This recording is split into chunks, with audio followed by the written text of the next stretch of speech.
Om Jnana-Timirandasya Jnananjana-Shalakaya Chakshuramaditam Yena Tasmai Shri Gurave Shri Chaitanya Manobhishtam Sthapitam Yena Bhutale Swayam Rupa Yadavadya Tadadi Saradantikam Vandeham Shri Guru Shri 𝗃𝗶𝗹𝗹 Shri Gurun Vaishnava Shri Rupam Sagrajatam Sahagana Raghunathan Kantam Sajivam Sadavaitam Savadutam Parijana Sahitam Krishna Chaitanya Devam Shri Radha Krishna Pala Sahagana Lalita Shri Vishvanatha Namo Vishnupadaya Krishna Krishnaya Bhutale Srimate Bhaktivedanta Swami Namane Namaste Saraswate Devi Gauravani Pracharani Nirvisesha Shunyavadi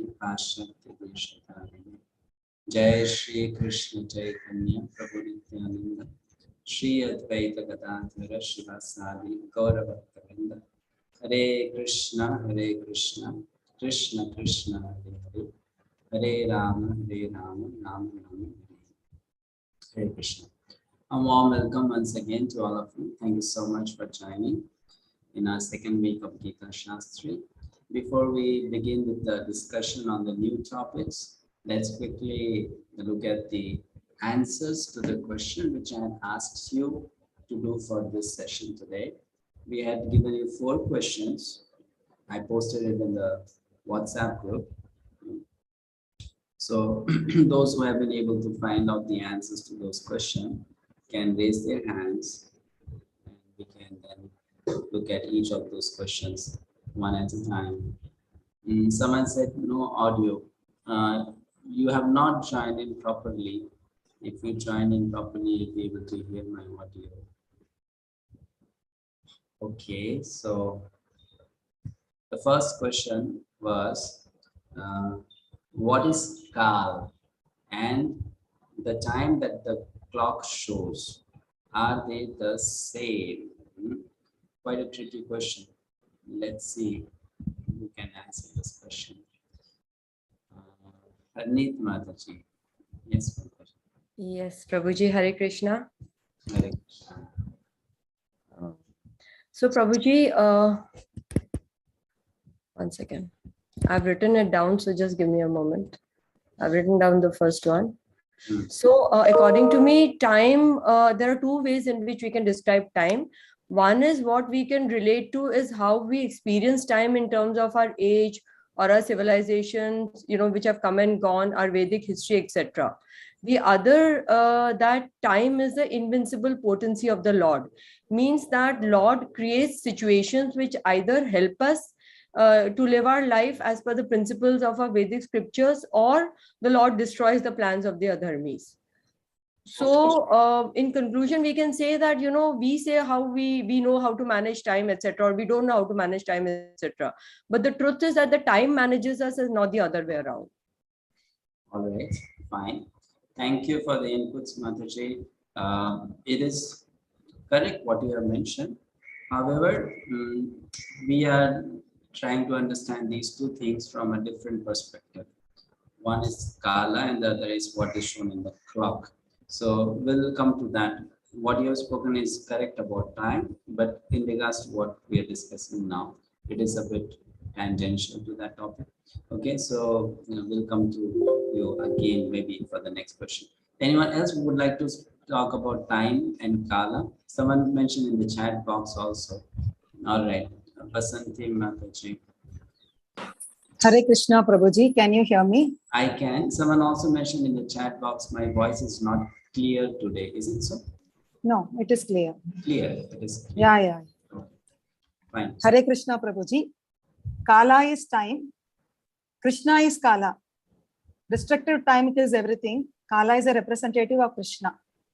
Because in due course of time, there will be great fire and everything will be annihilated. I am just learned this portion and then I am answering this. And the clock, this is actually not material. But what we see in the clock is material in nature. Present time cannot be compared with Kala. That is completely spiritual, and what we see is completely material. Hare Krishna, Prabhuji. fine. Thank you. Hare Krishna Prabhuji, can I say what I have written, or shall I can put it in the chat box? You can put in the chat box. No problem. Okay, thank you. I'll take one more person on call and time, then we'll move to the next question. Anjana Mantra. Adi Sastri is that, or Anjana? Prabhuji, Hare Krishna Prabhuji. Hare Krishna. Am I audible? Yes, yes, yes. Yes. Time in as my perception is, time is a duration in which any event or anything happens, and it's a relative concept. Means clock is just a tool, that is a man-made tool which is which measures time. All right, very good. So fine, thank you so much for these inputs. So many of you are putting the answer in the chat box also. This is very nice, interesting. So yes, when we say Kala, we should know Kala is an eternal energy of Krishna, which sets things into motion. What is the function of Kal? Kal sets things into motion. It changes. Okay. And what is the time that we see on the clock? It is a material measurement of the change that is influenced by Kala. It is the material measurement of the change influenced by Kala. Like, to give an example, if there is a wheel and that wheel is not rotating, it is static. So Kala will set that wheel into rotation. The energy of Krishna, eternal energy of Krishna. Once that wheel has started rotating, then my calculation of how fast it is rotating, how much time it took to rotate a particular number of rotations, that is what I can calculate using a stopwatch or using a clock or whatever it is. So that's why in Hindi we have these two different terms. Now those who are not familiar with Hindi may have difficulty to know this, but those who are familiar with Hindi would know this. We call Samaya and Kal. Samay and Kal, right? So when you say Kal, it is an eternal energy of Krishna. It is spiritual energy of Krishna. The function is to destroy, to bring the change. But then the thing which we see on the clock or watch is simply a material measurement of the change. And as some of you mentioned, this thing which we see in the clock has a beginning and has an end, right? When did the clock of the universe begin to tick first? When did that happen? On the first day of Brahma. Correct? On the first day of Brahma. That's when the clock started ticking. And then when Brahma will die, that clock will also stop ticking. Correct? But Kala, that is eternal, that exists before the beginning of Brahma, and that will exist even after the end of Brahma. That is eternal. That Kala, when it controls anything in this world, it destroys it. But when that Kala, under the control of Krishna, it exists in the spiritual world, it doesn't destroy anything.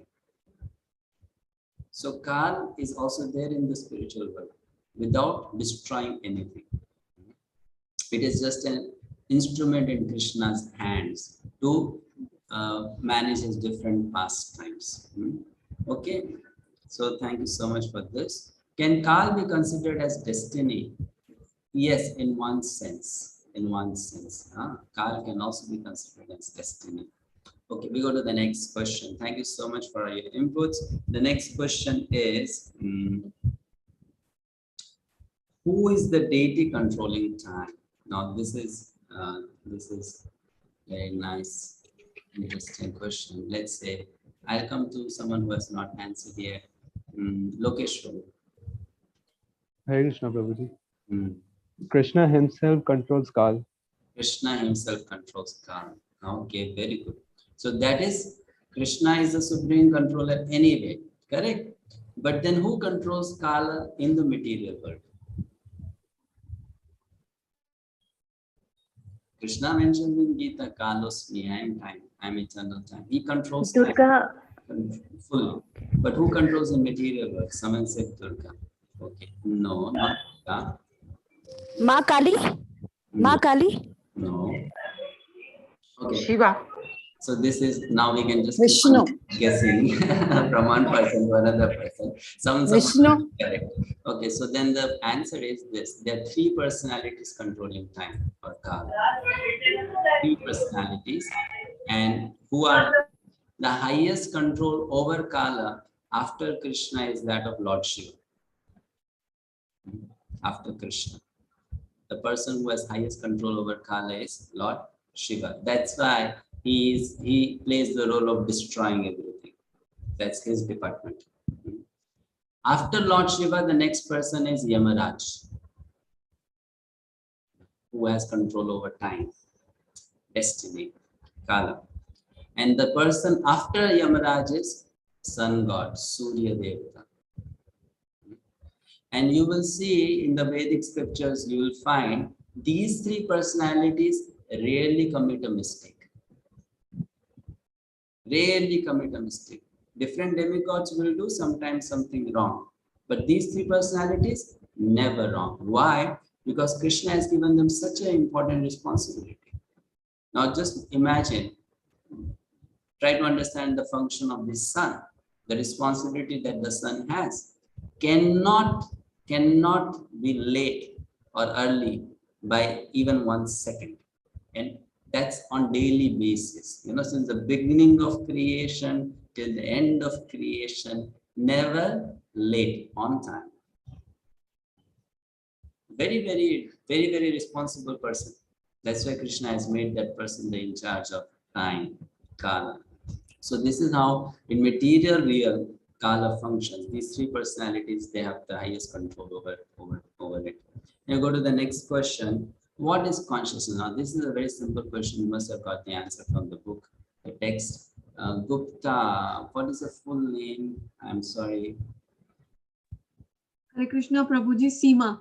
Seema Gupta. I'm unable to change that. Sorry for that, Prabhuji. Oh, no problem. Yes, Prabhuji, I am. That means it was directly on page number 11 from the Bhagavad-gita that I read. It says that this consciousness is I am. I am. Okay, very good. Thank you. Simple answer. We'll come to discussing that later a bit. So that's a perfect answer. No more discussion on this question. Then the next question, the fourth one, is why matter cannot be conscious? Again, let me, please your name. I can change your name. Someone has changed the name. Let me. Mataji with yellow clothes on. What's the name? Hare Krishna, Prabhuji. Actually, I am not able to change the name, and I don't know how. I'll change. Yeah, Kavya. Okay. Yes, yes. So you have. Hare Krishna. Yes. Why matter cannot be conscious? Conscience works with the intelligence, but matter will not work with the intelligence. Both are different, but both are independent. Okay. So you mean to say if there is intelligence, there is consciousness? Yeah, both are interdependent actually. Interdependent means, in other words, presence of intelligence means presence of consciousness. Okay, right? So matter is not intelligent, so it's not conscious, isn't it? Huh? So what about robots, AI robots, artificial intelligence robots? They also have some. That will be controlled. That will be controlled.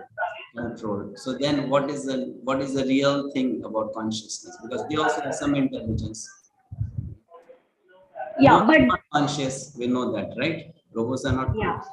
So is it intelligence which defines consciousness? Not completely. Not completely. Yeah, correct. Not completely. So what is then consciousness? Mahesh, why matter cannot be conscious? You have to unmute. You always forget to unmute yourself. No, it is matter is also called Prakriti. So Prakriti is unconscious. Why? Because the other element is Purush. Purush is conscious, which is from directly, I mean, both are part of the Lord only, but Bhagavan has done it one unconsciousness, and because of course this earlier sadhak has told that it is having all material kind of things. It cannot move, it cannot think itself. That is the reason. Okay, the simple answer, the answer is very simple. It is not conscious. Why? Because of the absence of spiritual energy. That's why it's not conscious. There's no spiritual energy in it. That's why it's not conscious. Consciousness is a symptom of Atma, soul. So when there's no soul, there cannot be any consciousness. Consciousness is a quality of the soul. What does consciousness mean? If someone says in simple words, awareness, that is called consciousness. Being aware. Being aware. Being aware of what? Being aware of oneself, being aware of things around. That's called consciousness. Can I say, Prabhuji, consciousness is the living force of the jiva? We can say that, but then that is not the symptom, no? Like if living force, it is correct. It is because of that there is a life in the body. But when you say, how do I perceive consciousness in someone? So that is on the basis of awareness, you know? Like I am aware. I am aware, isn't it? That I am in this room now, correct? I am aware. But a dead matter won't be aware. So that's called consciousness. Like Prabhupada mentioned, I am. What is this? I am. It is an awareness. I am something. So that's called consciousness. Yes. Okay, someone asked a question that what does it mean that to have control over time? It means that they can control how the reactions of the actions of the living entities will be given to them. Okay, next, okay, fine. All right, so we are done with the answers to the questions. I have a question, Prabhuji, sorry. Question. Okay. Prabhuji, what about the patients who are in coma? They, what about the consciousness at that point? What is that? People who are in coma, they are not conscious to the external environment. But that doesn't mean that they don't have any consciousness, right? They are not conscious of the external things going around. But they still, the quality of consciousness is present. And maybe we can discuss about it more later. Prabhuji, you mean to say the soul is conscious, but the body is not conscious? The body is not conscious. The body is not exhibiting that consciousness. When we discuss consciousness, we'll come to know more about it. And then coma also means what? Basically, Srila Prabhupada explains more in depth the stage of coma. The stage of coma means that your time to live in this body is finished.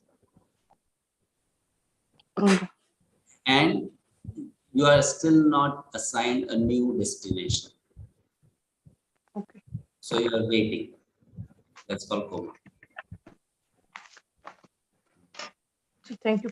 But sometimes people come back out of the coma also. Yeah, because what happens is, Prabhupada explains, because what happens is sometimes they understand we did a calculation mistake. This person can also live for some more time.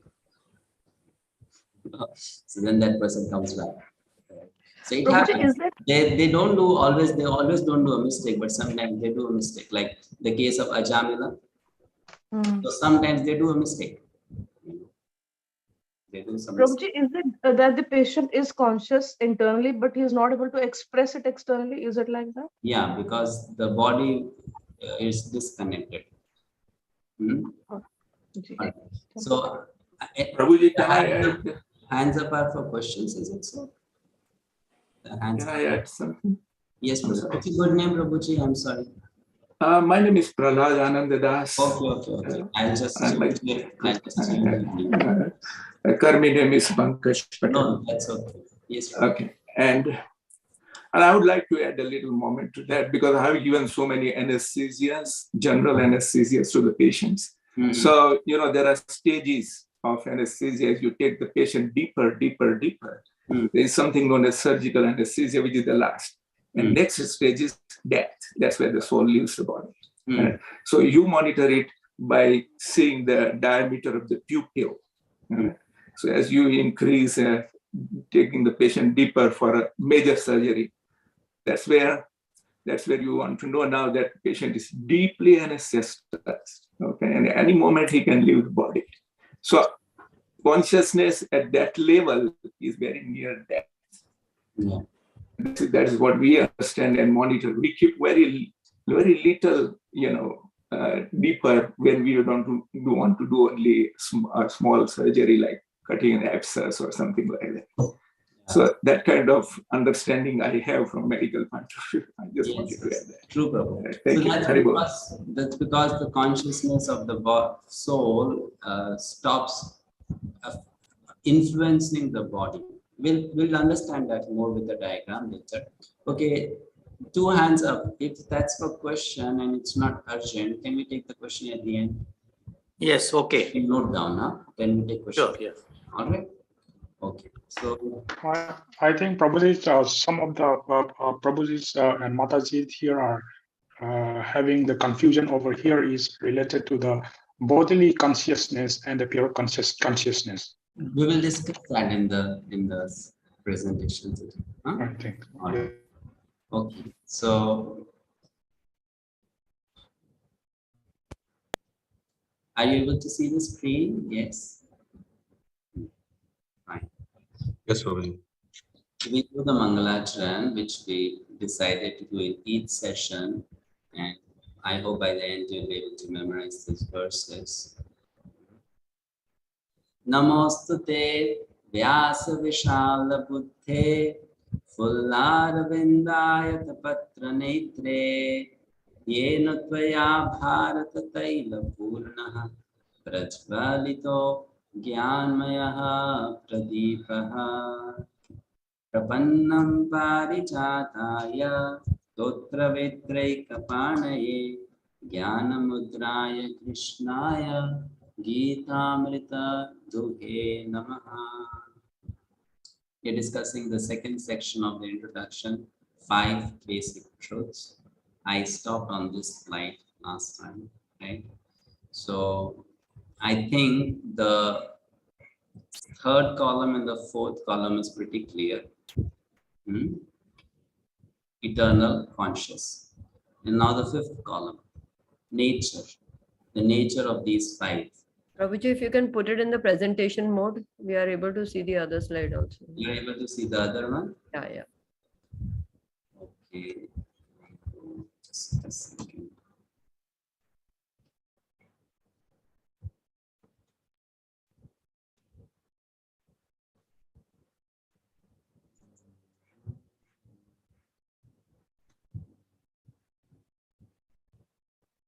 Are you able to see the full one now? Yes, perfect, Prabhuji. Yes, Prabhu, it's clear. Thank you. So I explained the 3rd column and the 4th column in the session we had last time. Now let's quickly also discuss the 5th column. The 5th column is nature. What is the nature of these 5? So the Ishvara, the Supreme Lord, is the Supreme Controller. Controller of what all? Everything below. Controller of Jiva, Prakriti, Kala, Karma. That's why it's called Supreme Controller, Ishvara. He controls everything and everyone. And what is the highest manifestation of this Ishvara quality? That highest manifestation is in Krishna. So Krishna is the controller of all the Ishvaras. Shiva is also one of the Ishvaras, but then that is not the highest manifestation of controllership. Vishnu is also an Ishvara, but that's not the highest manifestation of controllership. Balaramji is also an Ishvara, but that's not the highest manifestation of controllership. The highest manifestation is Krishna, who controls everyone below. Then there are three energies which are controlled: Jiva, Prakriti, and Kala. Jiva is called related energy, Prakriti is called separated energy, and Kala is called destructive energy. I hope you very easily understand why Kala is called destructive energy. It destroys. That's a function of Kala. Destroys where? In the material real. In spiritual real, no destruction. Now, what is meant by related and separated? Matter, Prakriti, material nature, is separated energy of Krishna. Separated means at some point of time, it becomes disconnected, and its existence doesn't depend on Krishna's direct interference. That's called separated.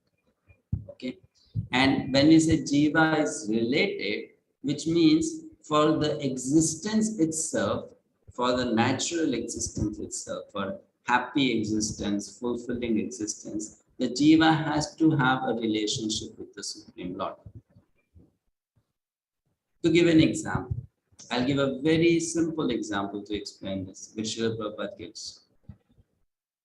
If someone is sitting in this room where I am now, and that person is listening to me, that person is associating with me at the present moment, correct? It's in the same moment that person is associating.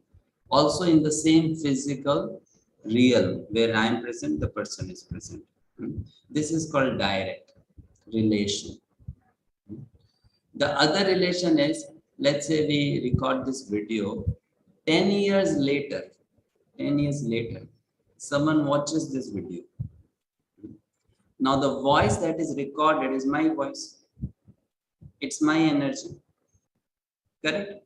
But 10 years later, that energy which is coming out from me now is recorded and saved.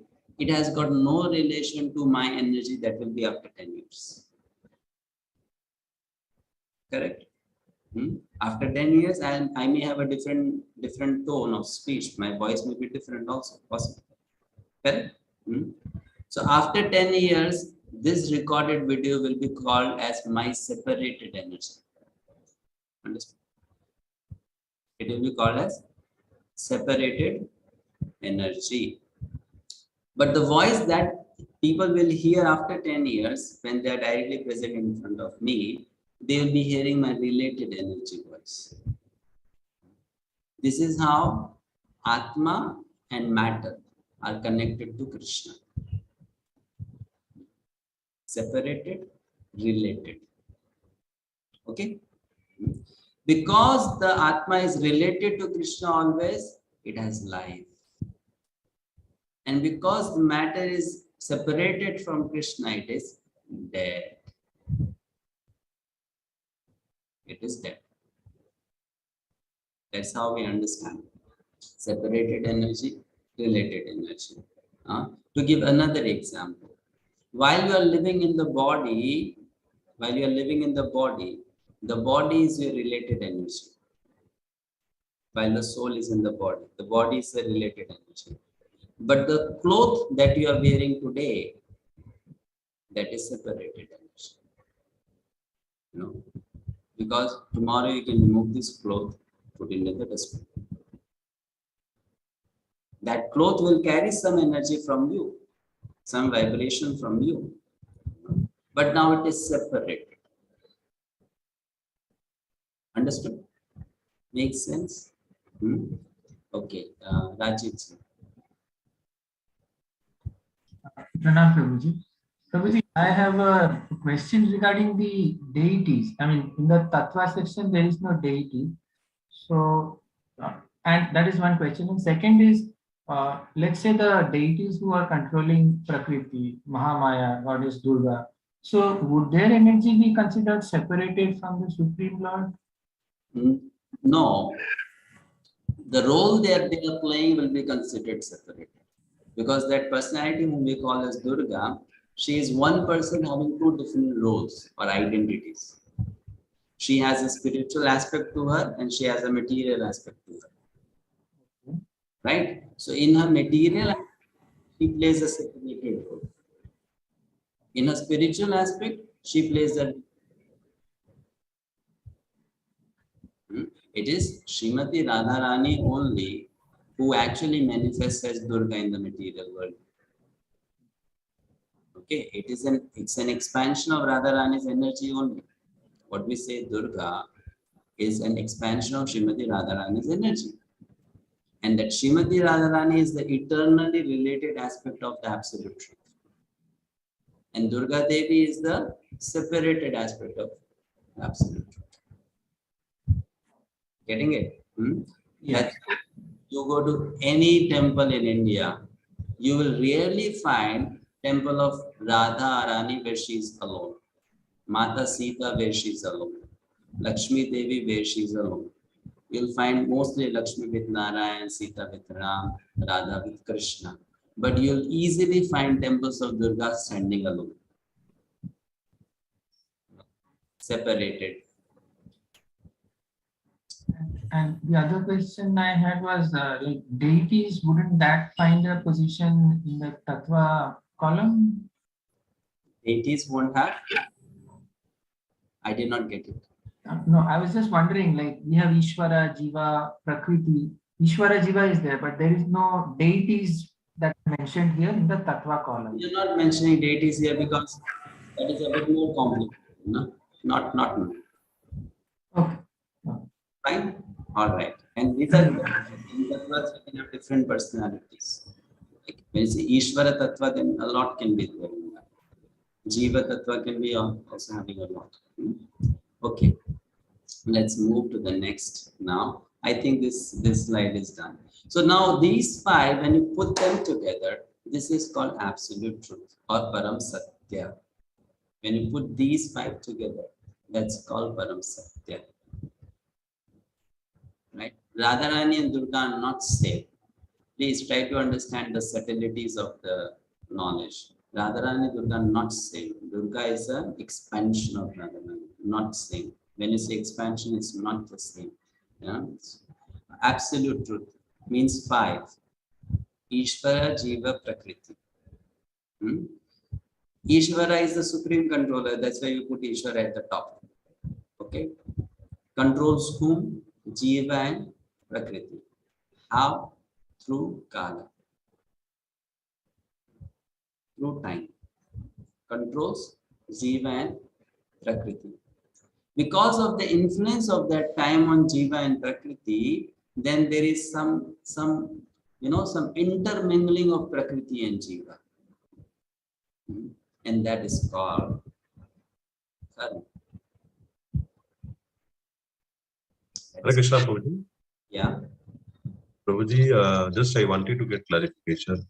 In one of the sloka, Krishna is declaring Bhinna Prakriti Astada. So that Bhinna means same, like they're separated, what we are explaining now, studying? Bhinna means separated. Yes, Prabhuji. Understood this diagram? Yes. So Ishvara controls Jiva through Kala. Prabhuji, recording ho raha hai na? I'm not able to see the sign. Recording. It's getting live on YouTube. All right. So is this diagram clear? Yeah. I move on to the next. Okay. Yes, Prabhuji. Rajiv ji. Yes, Prabhuji. Any question or no? No more question. It was from the previous one. So Ishvara controls Jiva and Prakriti through Kala, and then because of that influence of Kala on Prakriti and Jiva, there is an interaction, and that leads to karma. That leads to action. That leads to action. So here now a question arises, a technical thing. From what we have understood till now, use your common sense, little logic and answer. Can Jiva ever be equal to Ishvara? From what we have discussed in the two diagrams. Can Jiva be ever equal to Ishvara? Never. No. Never. Isn't it? It's pretty clear. This explanation given in the diagrams. So someone please read this. You can raise your hand and start reading. Location. Yeah. Hare Krishna, Prabhuji. The Lord says supreme consciousness, however, and one should not claim that the jiva, the living entity, is also supremely conscious. The living being cannot be supremely conscious at any stage of his perfection, and the theory that he can be so is a misleading theory. Conscious may be, but he is not perfectly or supremely conscious. Hare Krishna. So, because the jiva can never be equal to Ishvara, the jiva's consciousness can also be never equal to Ishvara's consciousness. So, can I ever have universal consciousness? No, not possible. That's not possible. So, we are talking about consciousness now. That's why this subject has come up. Consciousness. What it is it produced by matter or material energy? Is it affected by matter? Is supreme consciousness affected by matter? 4 things. So the answer to the first question is pretty simple. Keep your questions till for the last, please. So make a list of the questions and keep it at the last. So consciousness, the first is what it is. Simple. I am. That awareness. I am. I am. I am something. That's consciousness. I exist. I am. So a living being is aware. Of course, the level of awareness is going to be different for different living beings. But that awareness is there. A sense of awareness is there. Whereas for dead matter, there is no awareness. No awareness. Correct? So that is consciousness. It's an energy of the soul. Atma. Consciousness is an energy of the Atma, the soul. So is it produced by matter? Now, how can it be produced by matter? If matter does not have it, how can matter produce it? And this was something which Srila Prabhupada used as a preaching tactic to scientists, doctors, intelligent people, philosophers. They could never answer the question, where is consciousness coming from? Where is it coming from? It cannot be produced by matter. It cannot be produced. Like maybe I gave this example to some other class, so I can tell it here. I was talking to one doctor and he was mentioning to me, when a person is going to die, then, even after the soul has left the body, there's still some life symptoms left in the body. Some small life symptoms left in the body. And you can see that on the ECG machine. Okay, so the doctor will say to the relatives of the patient that this person is no more. But the patients will say, no, you see the machine is still showing some signals.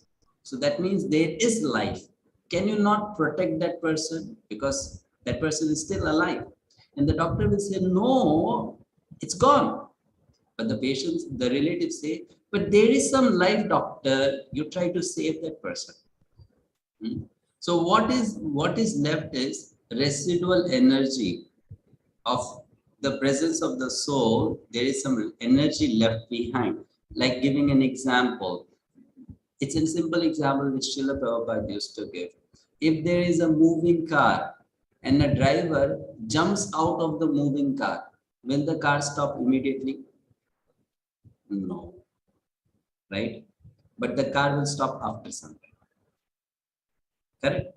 So when the soul leaves the body, the soul is gone, but then there is some energy behind, and that energy shows some life symptoms in the body that they are able to see in the electronic device. But after some time, that also fades away.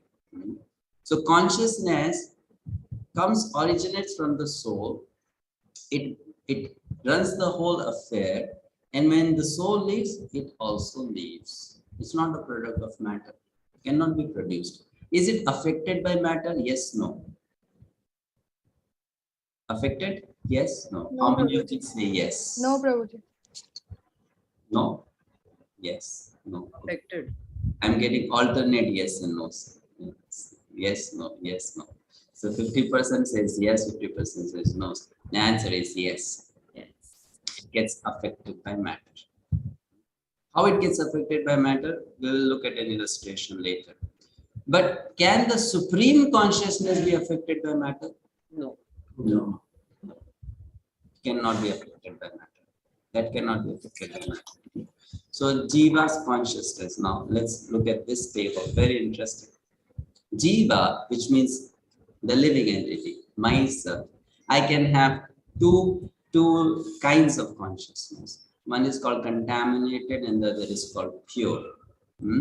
What is contaminated consciousness? When my consciousness is affected by matter, it's called contaminated consciousness. Okay, and other names of that consciousness is impure consciousness, material consciousness, conditioned consciousness, false consciousness, bodily consciousness. Same meaning. Contaminated consciousness. And the other is called pure consciousness. So in the contaminated consciousness, the state of existence is called conditioned. In the pure consciousness, the state of existence is called liberated. Mukti. There are three modes, three gunas of Prakriti. In the contaminated consciousness, one is within the Prakriti, and in pure consciousness, one is beyond. And in contaminated consciousness, the activity I perform, that is called karma. And in the pure consciousness, the activity I perform is called bhakti.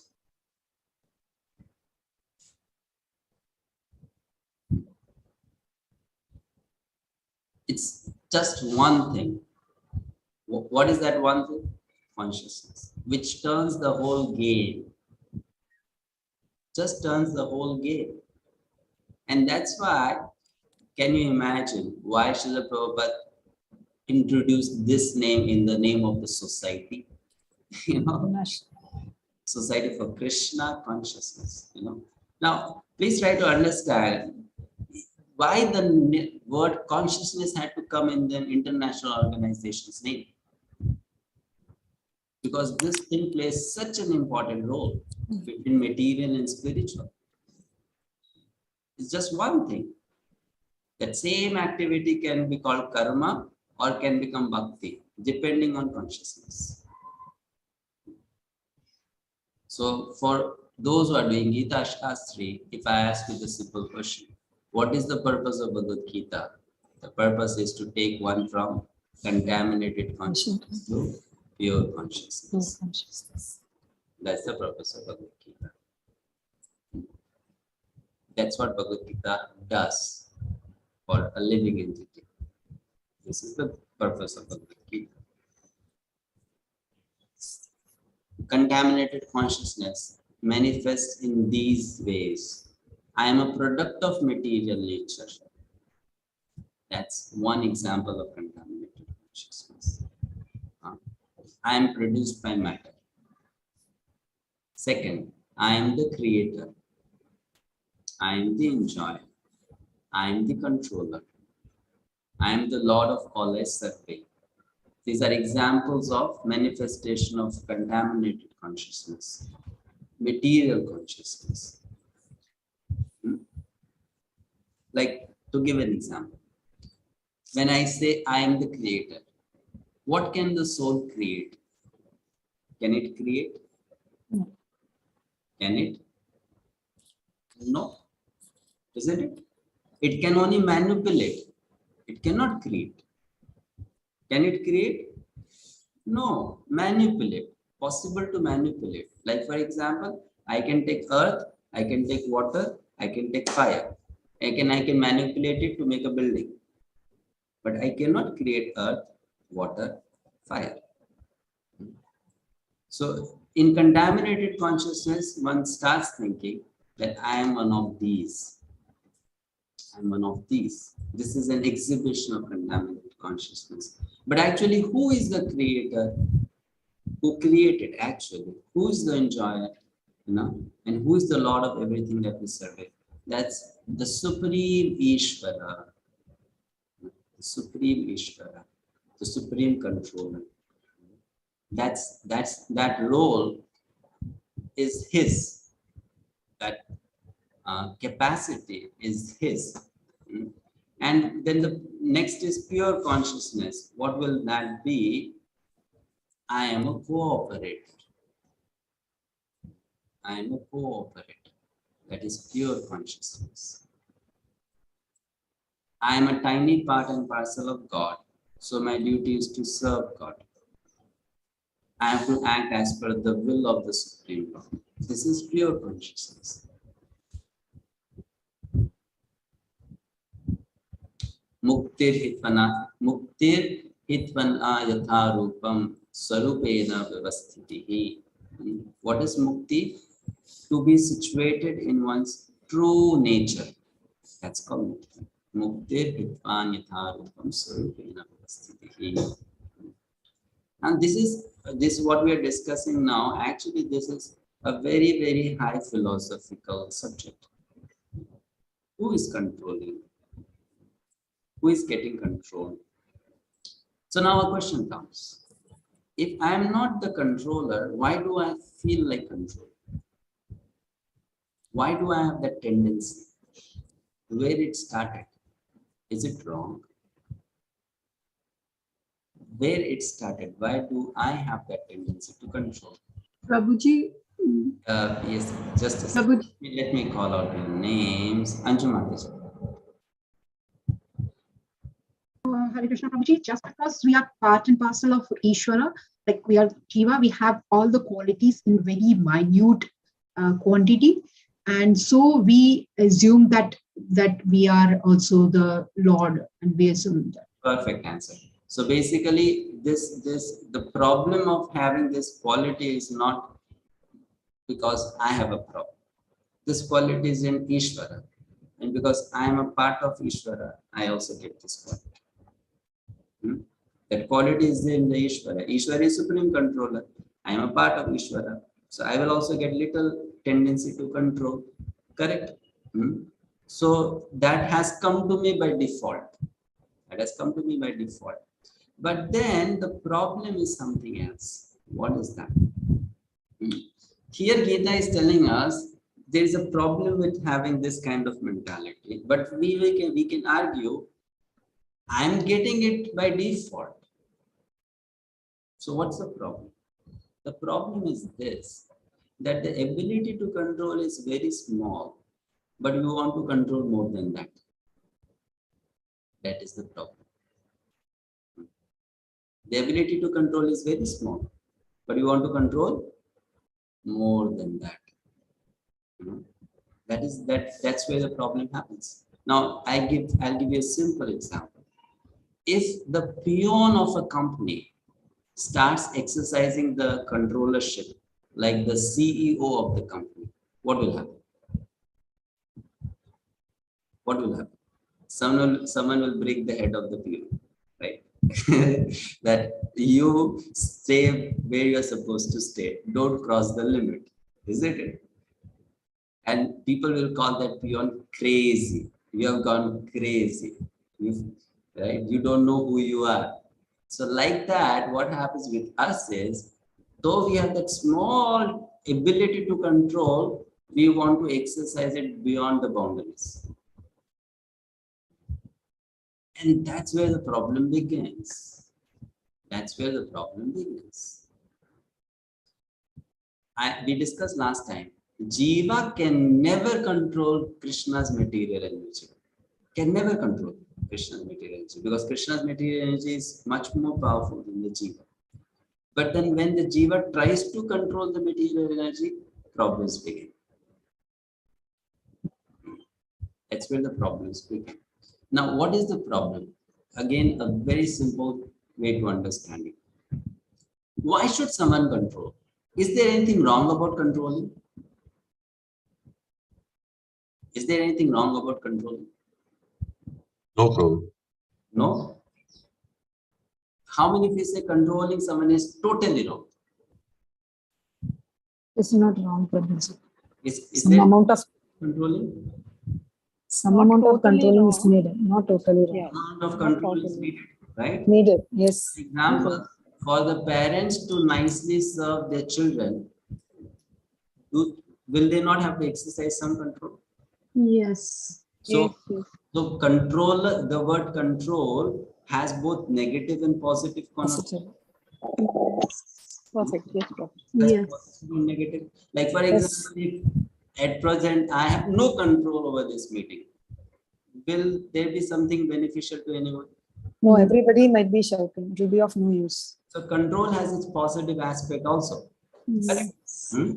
Now what happens is when controllership leads to servitorship, it is acceptable.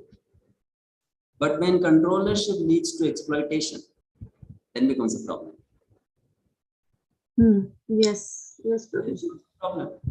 So what happens with Krishna and what happens with us is, when Krishna has the power to control, it manifests into serving others. And when we get the power to control, it manifests into exploiting others. And that becomes a problem. That becomes a big problem. Right? So that's why this becomes a major obstacle in one's own life, right? In one's own life, in one's own growth. So Gita is saying one should give up this controllership mentality to exploit, not the controllership mentality to serve. Controllership mentality to exploit. That should be given up. That should be given up. That consciousness should be given up. Right? It's not that we have to give up all control. Like some people, they say, I have no control on myself also. You know? No, we cannot be like that. You know, what time I get up, what time I sleep, how much I eat. I have no control on that. So we are not talking about giving up that controllership also. You know? So controllership means that we stop controlling others in order to, you know, exploit them. But we control ourselves in order to engage ourselves in others' service. That is the right use of the controllership quality. And if Krishna wants, then a devotee of Krishna will also exercise huge amount of controllership. Like for example, if Krishna tells to Yudhishthira Maharaj, you become the king, what does it mean? Giving him the power to control? Yes, isn't it? Become a king means getting the power to control, you know. But Krishna is telling you, do this for me. Like he gave the power to Lord Shiva, you control time. Power to Surya, you control time. Power to Yamaraj, you control time. That can be done for the service of Krishna. So the Gita, the purpose of Gita is this, that it gears up towards that direction. Lesson. Perfection of the little independence. I'm not sharing the screen, right? I'm so sorry. I forgot to share. Since when I'm not sharing, I missed to note. Last 5 minutes, Prabhu. Yeah. This one I shared? Yes, you shared this, Prabhu. I shared this? Yes. Controlling Yes, concept from there we didn't. This one I shared? Yes. No. Yes. This tendency to control. From here, Prabhuji. I'm so sorry. If I forget, you can always remind me, put a message in the chat box. So this is there, right? Tendency to control. Yes. So the lesson, very nice lesson, beautiful lesson. Perfection of the little independence we have is to give up that independence for the pleasure of Krishna. When we say giving up that independence means giving up the tendency to misuse that independence. Giving a simple example, when a child is born, the parents, they don't want that child to always remain a dumb fellow throughout the life. Mama, can I do this? Papa, can I do this? No, they want the child to grow, become mature, take his or her own decisions, right? Isn't it? But at the same time, they don't want the child to take such decisions which will be against the wish of the father and the mother. So they want the child to be independent, but not so much independent that it starts becoming painful to the parents. So like that, perfection of the little independence that a jiva has is to give up that independence for the pleasure of Krishna. That is the perfection of the independence, that quality, I am independent. That has to be used in this manner. So now consciousness, we come to this. Like some of you were mentioning about consciousness, how it functions. I asked you the question, is it affected by matter? Some said yes, some said no. You can see a diagram here. There's a bulb, light bulb, right? So if it's a normal light bulb, then the color of light which it emits is, we can say yellowish or orangish, something like that, correct? Amber color or something like that. Now, if I put a red color cellophane paper on top of it, then the color will change.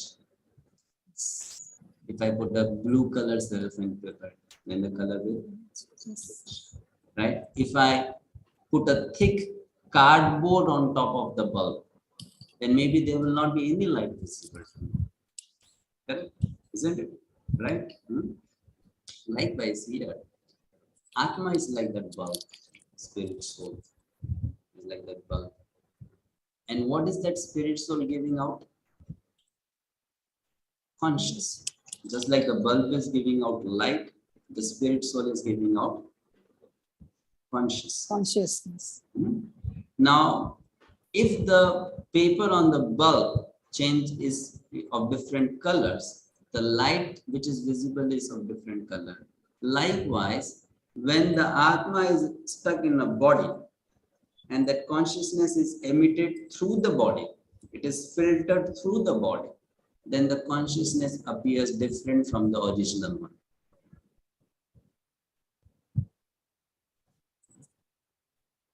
Okay? That filtered consciousness is called material consciousness. That filtered consciousness. What filters that consciousness? The body and the mind and the intelligence that filters it. So all of us, we have pure consciousness. But because of our material existence now, our consciousness is filtered. And what we see is not the pure consciousness. What we see is the material consciousness, the filtered consciousness. Otherwise, why is it so that the dog is also Atma, human is also Atma, elephant is Atma, ant is Atma, whale fish is Atma, but they don't behave similarly. It's Atma, correct? Difference in behavior. Why? Because the body is different. And that's why the consciousness is different. The consciousness which appears to us, which is visible to us, is very different. So how many types of consciousness can be? Can we count materially? No. As many types of bodies, types of consciousness. We can categorize, but we cannot really count.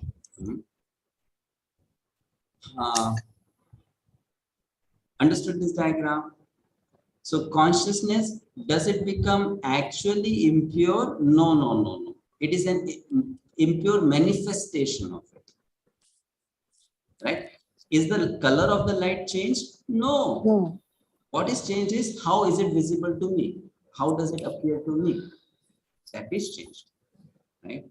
So the consciousness is pure, but when it is filtered through the body, then it changes. And that's why it's something very interesting.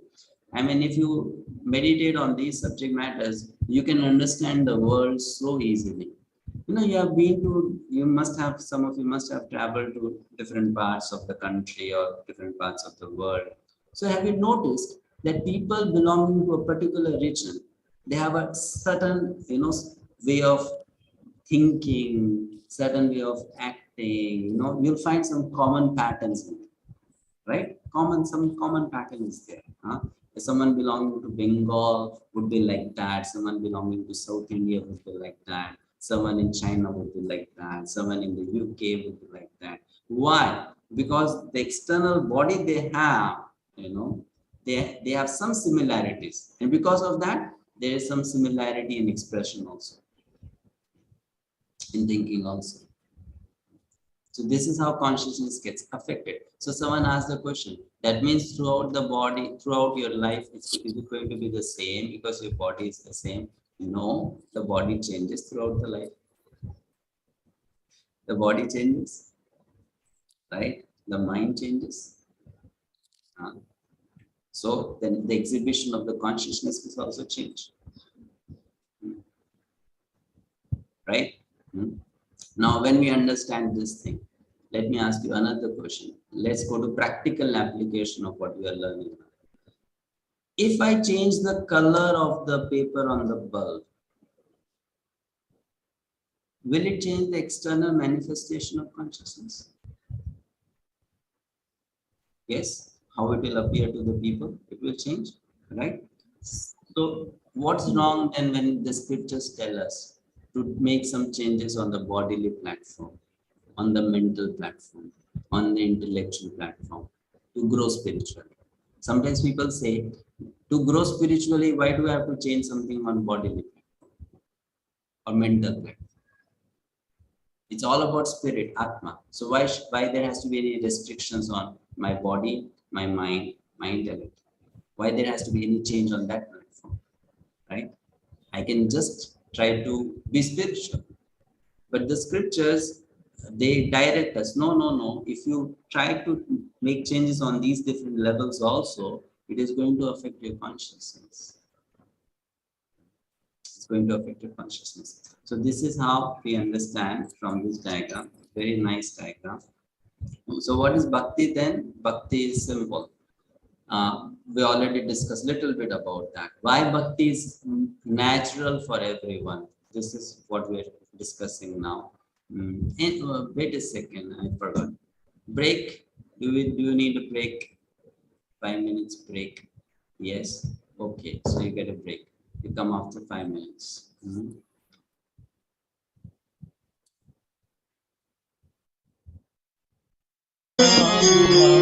Ram Ram Hare Hare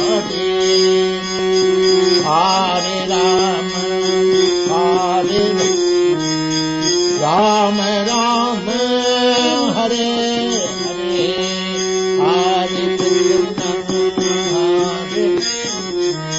Krishna Krishna Hare Hare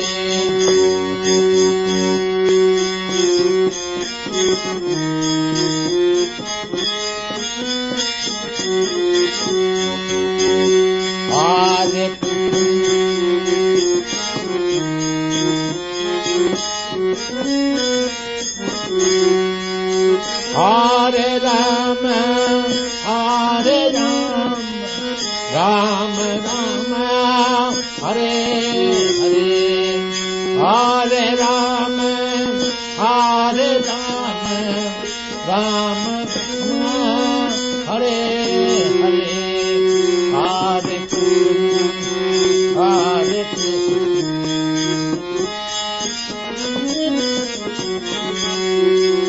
Hare Krishna, Hare Krishna, Krishna Krishna, Hare Hare.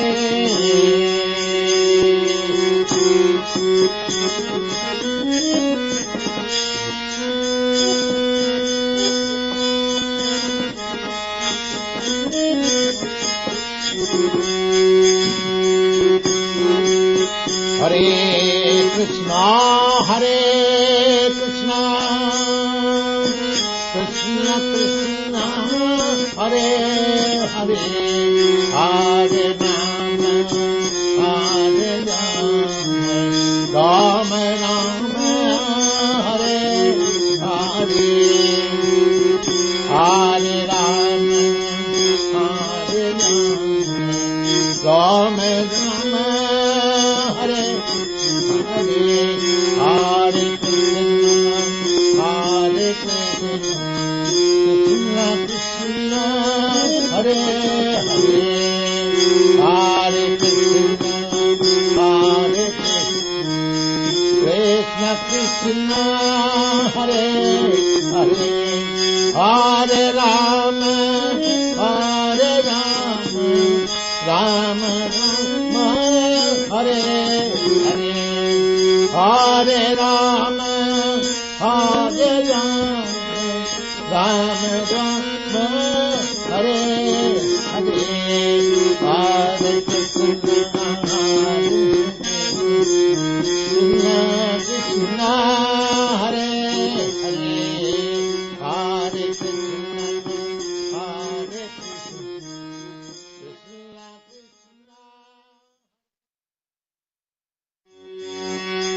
Krishna, Hare Krishna, Hare Krishna, Krishna Krishna, Hare Hare, Hare Krishna, Hare Krishna, Krishna Krishna, Hare Hare, Hare Rama, Hare Rama, Hare Rama, Hare Rama, Rama Rama, Hare Hare, Hare Rama, Hare Rama, Rama Rama, Hare Hare, Hare Krishna, Hare Krishna,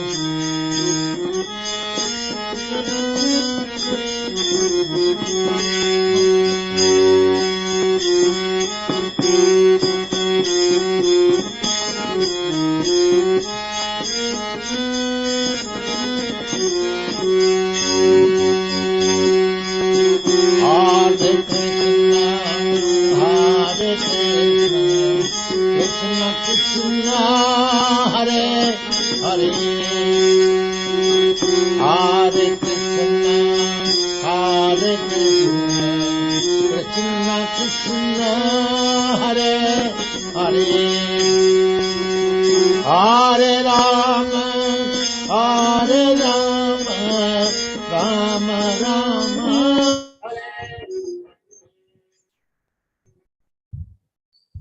Hare Krishna, welcome back. We are discussing Bhakti. So, Bhakti means love, which means service, which means activity, purified activity. So is Bhakti just a sentiment? No, it is activity.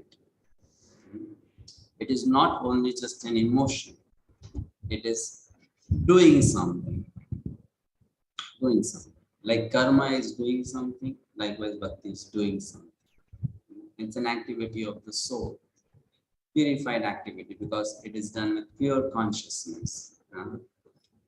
Activity dovetail with the will of the Lord. That's called Bhakti. So this is the definition of Bhakti. Sarvopādhi vinirmuktam tatparatvena nirmalam rishikena rishikesha sevanam bhaktir uchyate. Very easy to understand. You see why I love Vaishnava Siddhanta so much, because we get to hear from so many different spiritual teachers out there, gurus out there, but you'll find that there is no coherency in their teachings. Like if they're explaining one subject and then they're explaining another subject, you'll find that there's so much of confusion, no interconnection between what they're talking.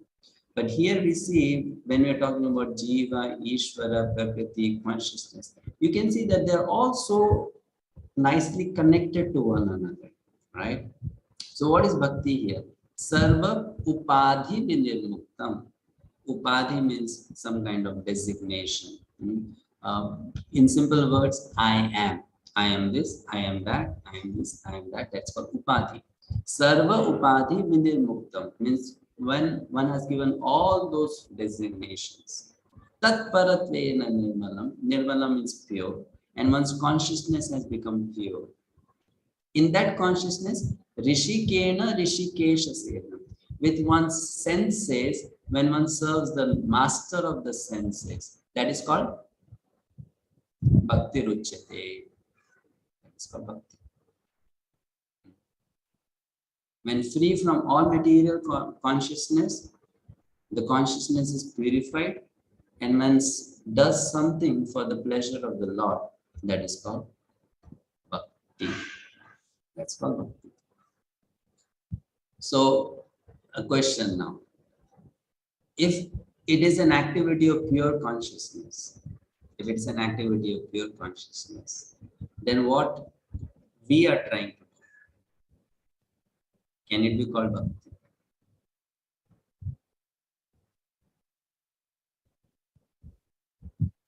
That is an activity of pure consciousness. What we are trying to do cannot be called Bhakti. Yes or no? Just say yes. Yes. Yes. Yes. Yes. Yes. Yes. We are practicing. Very good. Practicing. That's why it is not called Bhakti. It is called Sadhana Bhakti. Practicing. We are just practicing. Correct. What is Bhakti is basically an act of pure consciousness. We are practicing it. We are a practitioner. But then you call a practitioner also a bhakta, because if that person is practicing nicely, someday that person will become a bhakta. Just like a person enters the university, he is in the first year, not yet graduated, but still you call that person a graduate student because after 4 years we'll get graduation, right? Isn't it? After 4 years, in some time you will get graduation. It's called graduate student. Likewise, we call people in general devotee, but they are practicing devotee. But in due course time, they can become devotees. That is bhakti.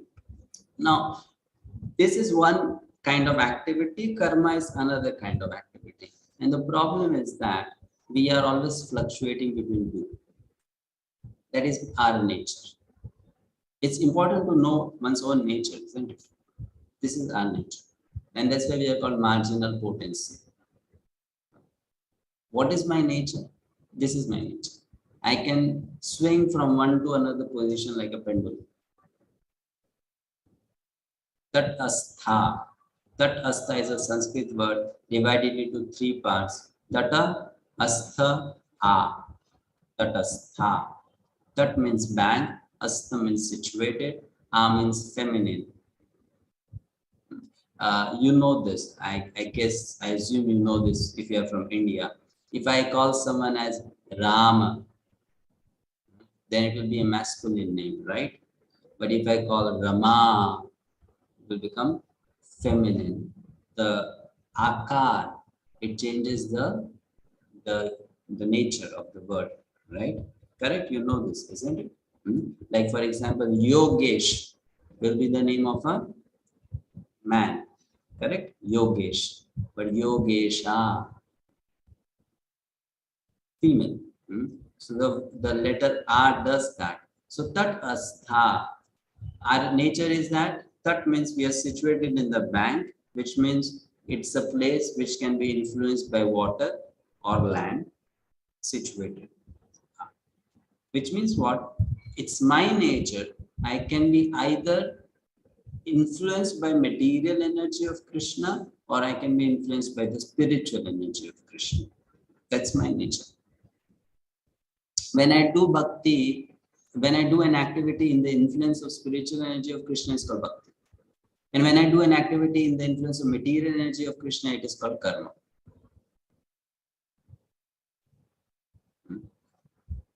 So what should be the whole purpose of spiritual practice? Changing from one shelter to another shelter. It's all. Changing from one shelter to the other shelter. That's the whole science of spiritual life, right? And a very important lesson to learn. Awareness that I am susceptible to illusion can help one in staying extra alert. Like when we are aware that I can be infected by a virus, I stay extra alert. I take precautions so that I don't become infected. Likewise, when a jiva comes to know, I can be in the influence of material energy or I can be in the influence of spiritual energy. A jiva will be very alert, extra alert, because I am susceptible to illusion. And this alertness is not any kind of distressful situation. This alertness is an inherent capacity of jiva. It is an inherent capacity of jiva. This inattentiveness, inherent capacity. Like I'll give you an example, very nice example actually. Very good example. You know, if you walk on a cemented floor, let's say you're walking on a cemented floor, or you're walking on a very nicely clean, polished floor in some well kept building, you don't have to really look down on the floor. You can just keep walking, right? Because you know it's all clean, there is no dirt around, you cannot step over something and fall. You just walk. You are looking straight and you're walking, correct? Isn't it? But if you have to walk on a mountain path, a very small, narrow path, and there is a valley on this side, another valley on this side, then you have to look down, correct? Isn't it? You'll be very attentive in looking on the road on which you are walking, because one foot on the left or right can take you down, isn't it? Now some people may think this attentiveness is a botheration. It is something very stressful, but they don't understand this attentiveness is a inherent quality of the living entity. This is not botheration. This is natural. So being alert and attentive to one's position, one's identity, and that I can be influenced by illusion is a natural thing. It's natural, and that's called knowledge. Ignorance means one is not attentive to that. So this is an important lesson to understand, which means what? One can always have a trip from the spiritual material if a person is not so careful. This is possible. Like people question, how is that if I was spiritual before I became material? But this is something possible. That's the nature. That's the nature. That's what we understand from Jiva Tattva. So then the next diagram. Now you'll have to explain this to me, and I'll just show this slide to you, and you'll have to come up with your explanation of this slide. Okay, I give you 2 minutes. Look at this diagram, and with whatever information is given on the screen, you will have to explain everything that can be inferred from this flowchart. It is all on the basis of what we have discussed till now about the 5 truths: Ishvara, Jiva, Kala, Prakriti, and Karma. You look at this diagram and then you try to explain. Pankaj, you already want to explain, or you have a question? Explain. Okay, I'll wait. Huh? Let me see if others also. We give you some more time. You can look at it carefully.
Okay, Pankaj.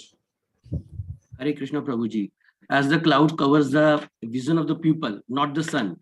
Just like the same information, the spiritual world is covered from our point of view, not from the, it's already existing there. So if we, by the bhakti, and we can clean our vision and can, that's it. Okay. The thing which you want to convey from this is the clouds are covering the people's vision, not this sun. That's what you're trying to say. Correct? So that is the explanation given there. Fine, good, correct. Anjuman. Hare Krishna Prabhuji, just like sun creates the clouds by the evaporation of water, and clouds cover the people's vision. So people think that clouds are superior to sun because they have covered it. In the similar manner, Ishvara, the Supreme Personality of Lord, has created Maya. That covers our, that produces the illusion, the material energy, and also the Maya, that creates an illusion, and people think that this Maya is superior. Okay, good. So with your explanation, I understand you are comparing sun to Ishvara, yes, cloud to material energy, Maya, and then people to the Jivas. Yes. Right? So you, yes, the sun creates the clouds, like that Ishvara creates material energy, yeah, and then that material energy covers the vision of the Jivas, because of which the Jivas are not able to see the sun. Correct? We are unable to recognize Ishvara. Not able to see the sun, right? It is hidden. The clouds have covered the vision of the sun. Very good. All right. Next, Ratnalekha Mataji. Hare Krishna Prabhu. Okay, my take on this is this. The sun is our jiva, right? Just like the sun is pure, even if it shines on a contaminated area, it still remains pure. So our consciousness is pure, but because of the three modes of nature, that acts like clouds, but they can move away. They can go away from our, ignorance. They can move to, to the next mode, right? And then because of these various clouds that we have due to the various, the three modes of nature, we get various types of people. That's my understanding of your diagram. Hare Krishna. So correct. Yeah, that can also be said. But then there is a fault in that explanation. What is that fault? Relating the sun to Jiva and clouds to the consciousness, that's okay. So you are saying sun is the Jiva and cloud is the consciousness, right? Yes, Mataji? Or what is cloud? So the clouds are the three modes of nature, and that affects our thinking and our intelligence. The mistake what happens here is that then how can you say that the soul, the Jiva, created the three modes? Okay, so I'm understanding your diagram incorrectly then. So I'm just saying that we are Jiva. We are supposed to be pure, but we become contaminated with that. That is different thing. But then here, as per the diagram, the sun is creating the cloud. So how is the Jiva creating the things? Okay. Yes. Oh, now I understand what you are saying. Yes. But yeah, all right. I can give a. Okay, fine. Thank you. All right. I'll take one, two more. Ananya. Hare Krishna Prabhuji. So according to my limited knowledge, what I understand from the diagram is that the clouds here symbolize the illusion and the ignorance, and which has covered us, and we are caged in a bubble which we think that it is the reality. However, the real reality is far beyond the clouds, which is the sun, which is our real Jiva, and which is Ishvara. And because we are covered by our ignorance and illusion, and we're in the darkness, so we are unable to see the real reality. Okay, correct. Last I'll take. I'm sorry if I'm not able to take all, because then it will take so much time. But you all get chance sometime or other. I don't miss on anyone. So let me take some other name which has not spoken yet. Vishal. Hare Krishna, Prabhuji. Prabhuji, we can replace sun with Ishwar Tattva, cloud with Prakriti Tattva, and people with Jiva Tattva. So sun has, Ishwar Tattva has created the Prakriti Tattva, and Prakriti Tattva has created the Jiva Tattva. No, Prakriti Tattva has not created Jiva Tattva. The diagram doesn't say that the clouds create the people. The diagram doesn't say. Not created, but Prakriti Tattva has covered the vision of Jiva. Yeah, covered, not created. Correct. Yes. Fine. All right. Okay, so that is perfect understanding. So here the sun refers to Krishna or Ishvara or Param Satya. Okay. Clouds refers to material energy, material Prakriti, Maya. People refers to Jiva. The cloud is also created by sun only, isn't it? The cloud is also created by sun only. So the vision of the people is covered because of the clouds, and those clouds are created by the sun. It's an energy of sun. A wrong understanding would be the cloud has covered the sun. The right understanding would be the cloud has covered me. Right?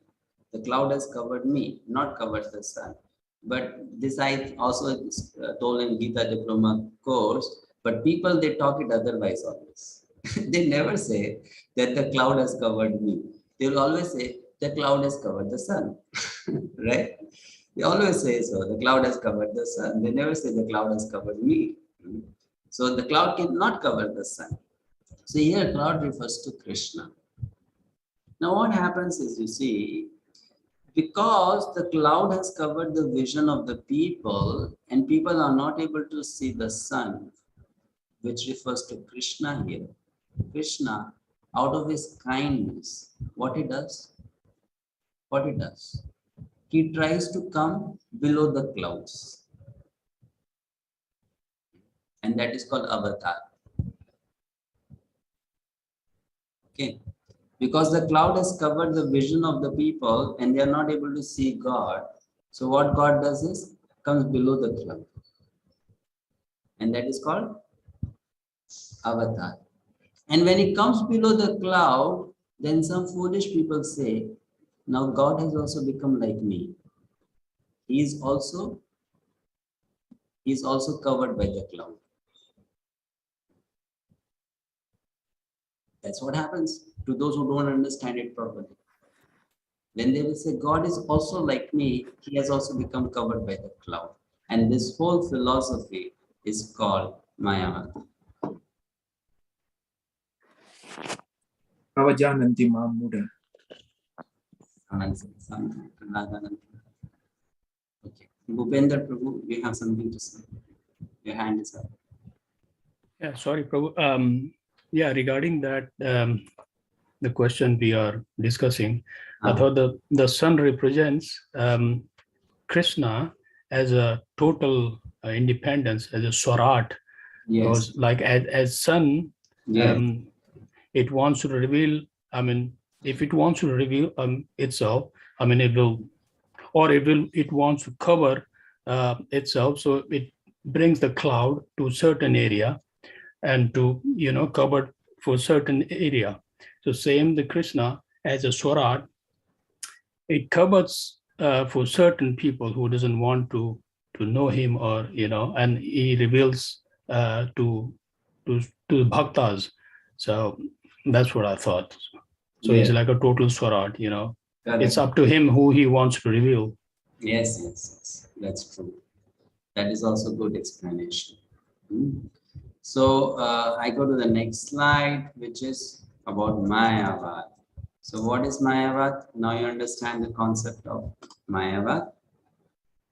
The perfectly conscious impersonal Lord descends in this world into various forms such as Krishna, Rama, Narsingha.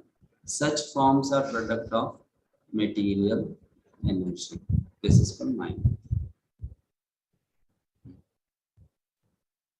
Now, if you are, let's say, an unbiased person, and I explain this to you, that there is God above the clouds. Because I am not able to see God, He mercifully comes down below the clouds so that I can see Him.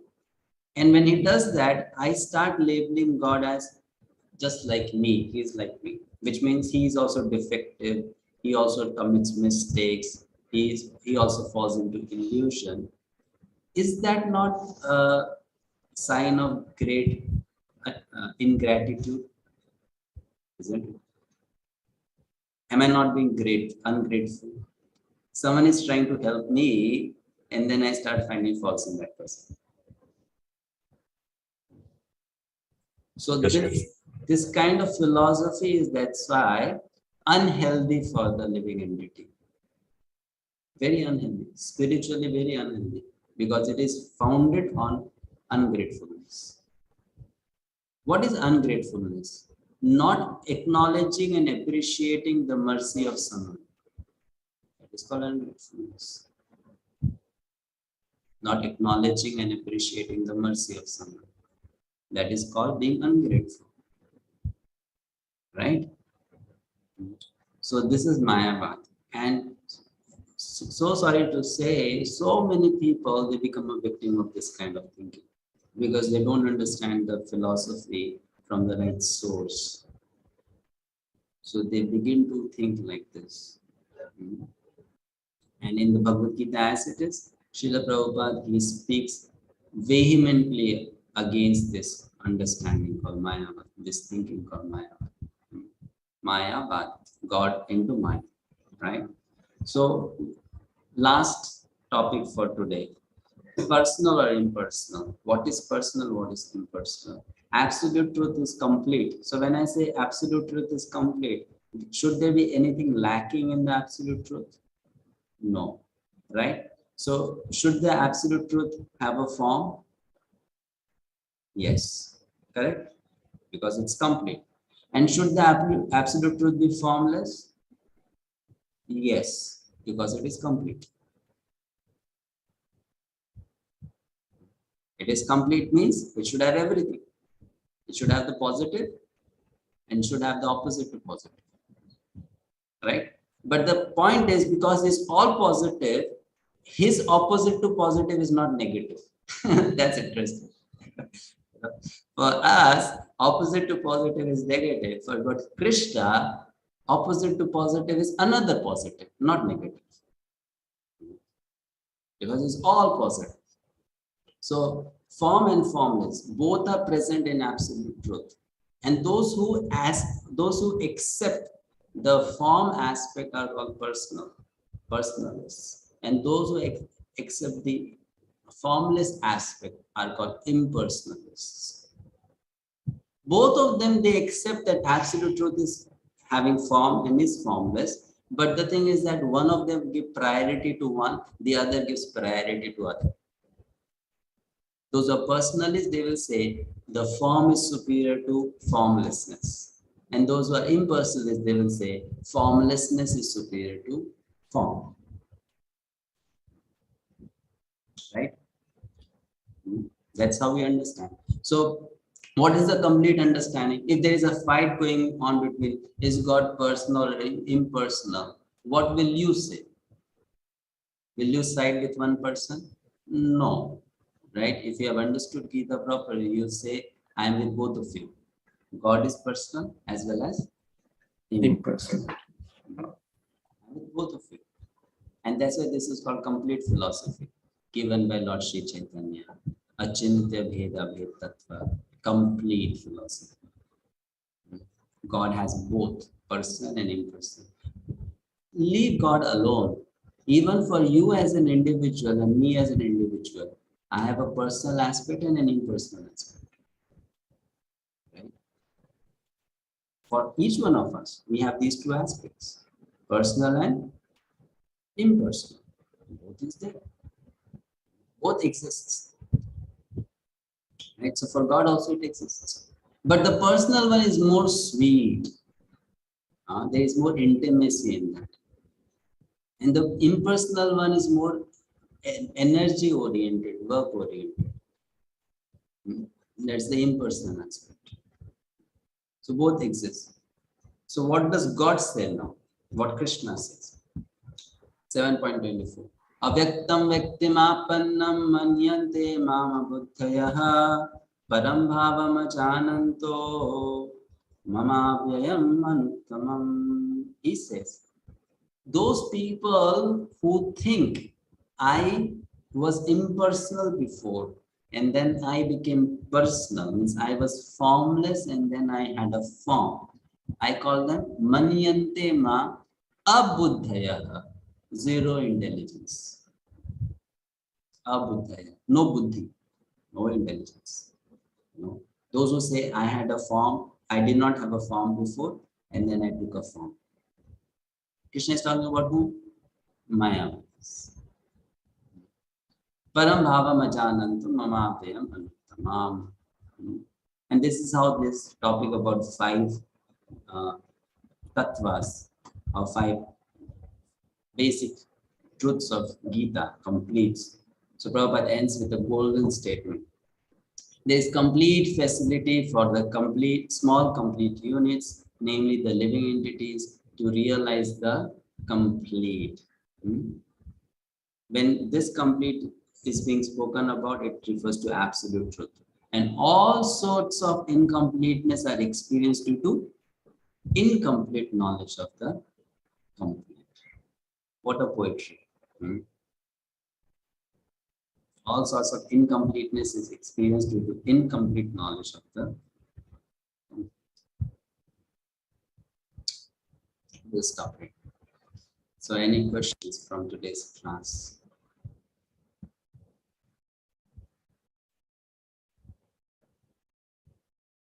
Yes, Smriti Karunamant. Hare Krishna, Prabhuji, I have 2 questions.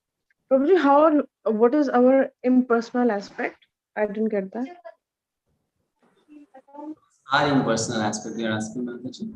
Yes, Prabhuji. The impersonal aspect can refer to energy, the energy which I have. That is an impersonal aspect of mind. Okay. The energy part. Sorry, Mataji? The energy part you were saying, that is the impersonal aspect. Can be seen in some ways as an impersonal aspect of mind. Like, to give an example, let me give it. Means, please put your microphone on mute, add some background noise. So yes, let's say you are the CEO of a company. Okay. Now in that company, you have control over everyone, correct? But that doesn't mean that you deal with everyone on one-to-one basis. You deal with some people on one-to-one basis, correct? So with those with whom you deal on one-to-one basis, they know your personal aspect. And with those with whom you interact through the system that you have made, they are dealing with your impersonal aspect. Right. Prabhuji, can I say that me in the office and me at home as an example? Again, it depends. Like in the office also, you're not dealing with all, but yes, still you're dealing with some. So when you're dealing with some, that is personal. When you're not dealing directly, that is impersonal. Even at home, if let's say someone has a big home and one is not dealing with all people in the home, correct? So then again, there is impersonal and personal. So personal means direct, impersonal means indirect. That's impersonal, indirect.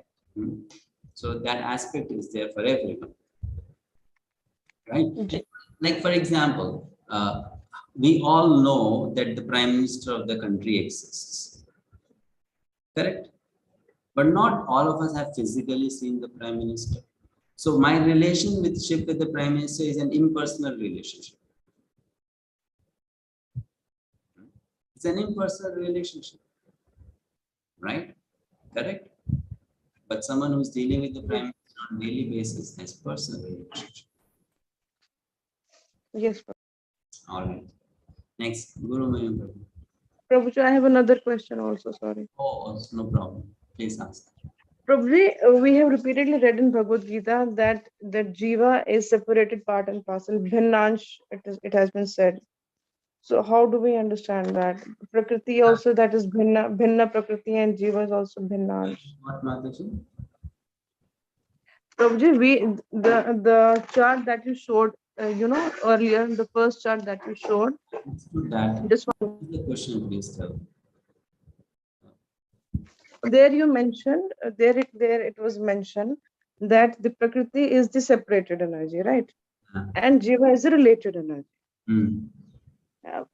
But Prabhuji, at many places, most of the places in Bhagavad-gita, the Jiva has been referred to as the Bhinnansh, separated part and parcel. Vibhinnansh. So in what reference is that said, Prabhuji? So you see, there is Vibhinna. Vibhinna means Vishesha Bhinna. Vishesha Bhinna means it is not separated like the separated energy. It is specially separated. You're understanding? When you add the prefix V, it means Vishesha Lakshana. Vibhinna. Vishesha Bhinna. So Vishesha Bhinna means it is specially separated, which means what? It is related, but for time being, when it is in Maya, it looks like it is separated. Okay. I thought that the identity never, diminishes. That's why it is a Vibhinansh. Because Jiva always has the identity. It never merges with the. Bhinna means separated. V means Vishesha. Vishesha. Okay. Vishesha. All right. Okay. Thank you. Guru Ma'am.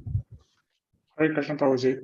I have two questions, Prabhuji, regarding the one that Prabhuji told that Durga is an expansion of Radharani's material energy. So when you said that Durga and Radharani are not the same and expansions are not the same, so I wanted to know the difference between is Avatara also considered as an expansion, or is it two different logic between Avatara and expansion? There are different kinds of expansions. Okay. And so Avatara is also one type of expansion. So, but Krishna and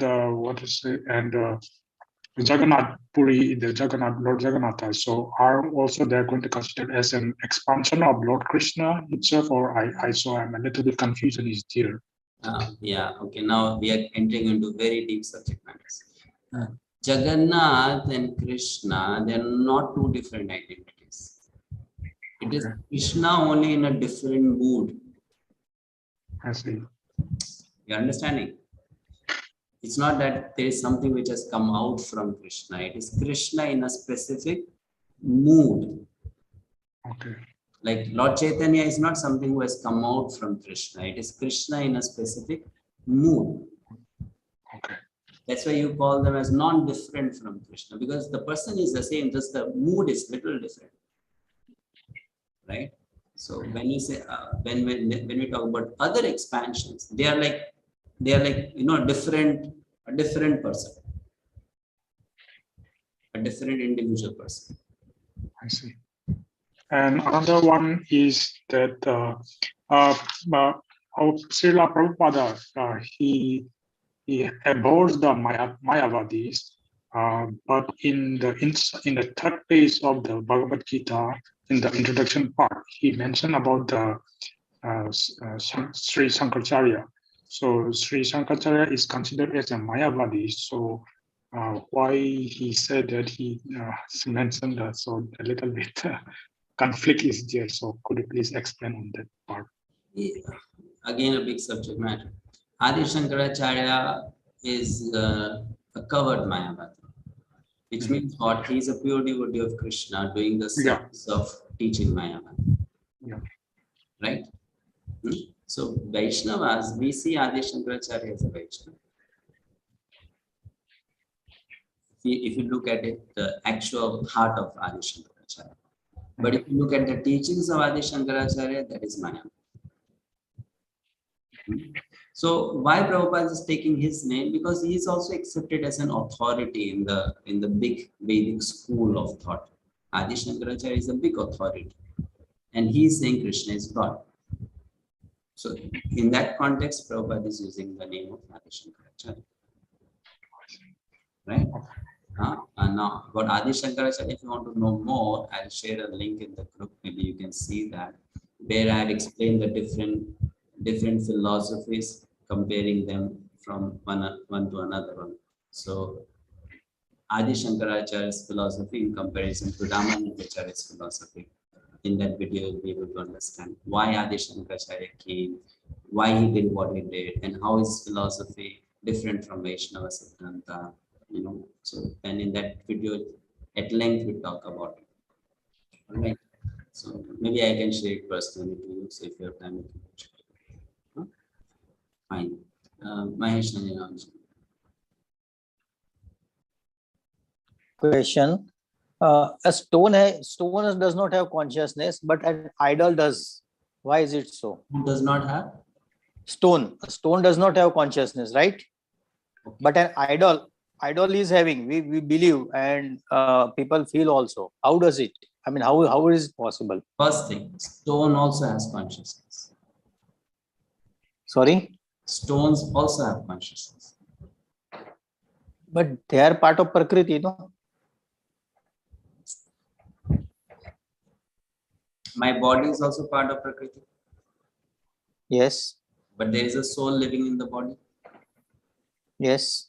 Likewise, if there is a soul living in the stone. Yeah, but stone in stone form, when it is a step, when that piece of marble is just lying outside, it doesn't have any value. I mean, it is not having consciousness. But same marble stone, when it comes in. Yeah, you're going to a different topic. First of all, please understand what I'm saying. Yes, Guruji. What is stone made up of? It is earth element. Yes, please. The body which you have is also earth element. Yes, please. When in the body earth element soul is present, we call it living. Correct? Yes. So no, unless there is a soul, but no, we have to have soul in the body. Listen to it first. Yes. This body, when it has soul, it is alive. Yes, very much. The same body, when it will not have soul, it is called dead. Yes. So there are stones which have souls inside. And there are stones which do not have souls inside. Stone is also a kind of body. Different from your body and my body. Just like tree is a kind of body, stone is also a kind of body. So they are living stones, they are dead stones. But the consciousness in the stone body is very, very, very, very shanka. So you cannot see life, but there is life. In that manner, there is a consciousness in every material element. No, you see, in that manner or in this manner, we don't discuss in that way. We discuss on the basis of how it is given in the scriptures. Correct? In the scriptures, it is explained. Stones, some particular stones can have life, and some particular stones do not have life. So does a river have a life? Yes. So it means mountain also has a life? Yes. So it means that all Prakriti elements have life. The whole earth has life. And that's called Bhumi Devi. Yes. The whole earth is a living entity. So stones have lives. That's why you see, you must have heard of stories of stones becoming bigger in size by themselves. Because they have life. What to speak of that? Let me give you something. These gemstones which people wear. Yes. If these gemstones do not have life, it will not work. They are able to influence people's energies only because they have life. I have heard it. I have not experienced this. How will we experience? Our experience ability is so limited. No, I don't wear actually. That is why. Right. But then these stones are life. Mountains have life. If mountains don't have life, then why we are saying Giriraj, Govardhan, people worship that?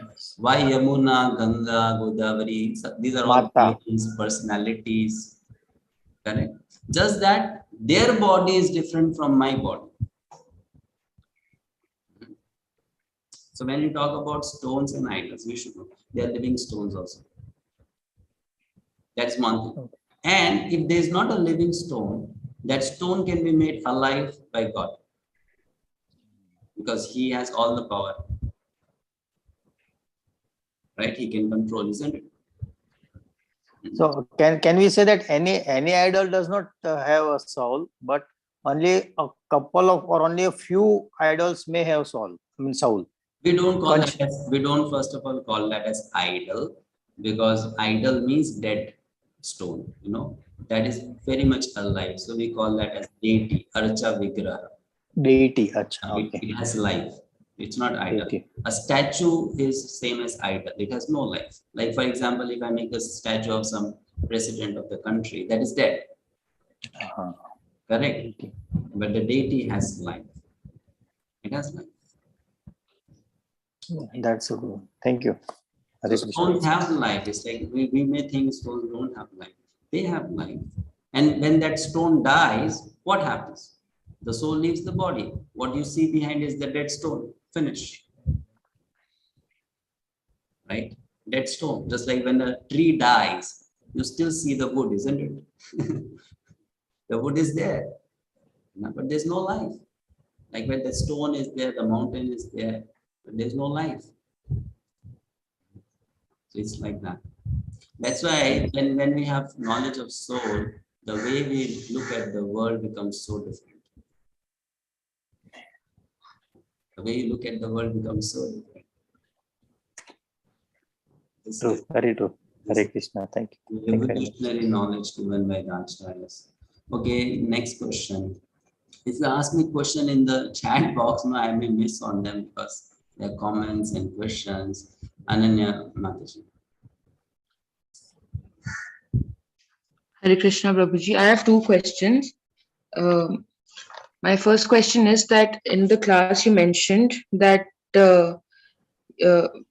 when we have a controlling attitude with the mentality of exploiting others, it means that we are conditioned. But my question is that how can every time one has an exploiting attitude? I mean, if I want to control my life, I mean, I'm not exploiting myself. So why would it be? I mean, would it be termed as me in like my soul being conditioned, or it's justified?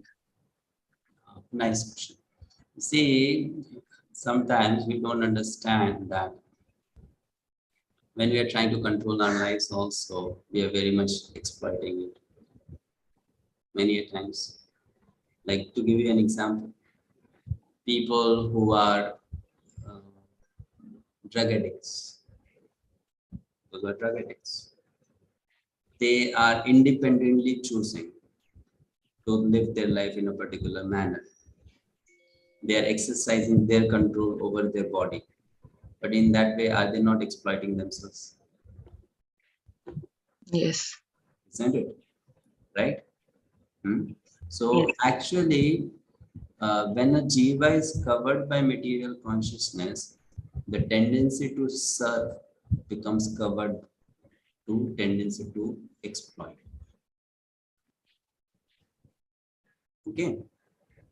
Yes. And that tendency is exhibited by one not just towards others, that is also exhibited towards oneself.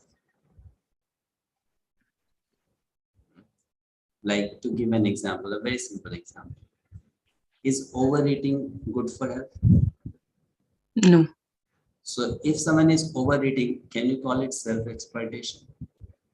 Yes, definitely. And can that person do it in the attitude of I'm doing it for my own good? Isn't it? I have to eat. It's good for me. So it appears that that person is serving himself or herself, but actually that person is doing self-exploitation. Clear, Prabhuji. Yes. So when our consciousness is covered by material energy, whatever we do, though it appears as seva, it is not seva. It appears like that. It appears.